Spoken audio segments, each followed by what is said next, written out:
তিরমিজি শরীফের 1080 নম্বর হাদিসের বর্ণনা।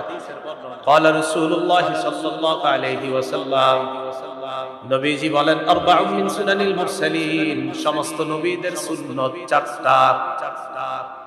এক নাম্বার আল হায়া, লজ্জা। দুই নাম্বার তাআত্তুর, সুগন্ধি ব্যবহার করা। তিন নাম্বার সিওয়াক, মেসওয়াক করা। চার নাম্বার নিকাহ, বিয়ে করা। সব নবীদের সুন্নাত কয়টা? এক নাম্বার লজ্জা, দুই নাম্বার সুগন্ধি ব্যবহার করা, তিন নাম্বার মেসওয়াক করা, চার নাম্বার বিয়ে করা। বলেন তো সবাই, সব নবীদের সুন্নাত কয়টা? এক নাম্বার, দুই নাম্বার, তিন নাম্বার, চার নাম্বার। তাহলে বিয়ে সব নবীদের সুন্নাত, বিয়ে করা। রাসূলরা যে কোন নারীর সাথে একটা পবিত্র সম্পর্কে আবদ্ধ হয়েছেন, আমাদের নবী সহ অন্যান্য নবীরা, এই বিধানের নাম কি? বিবাহ।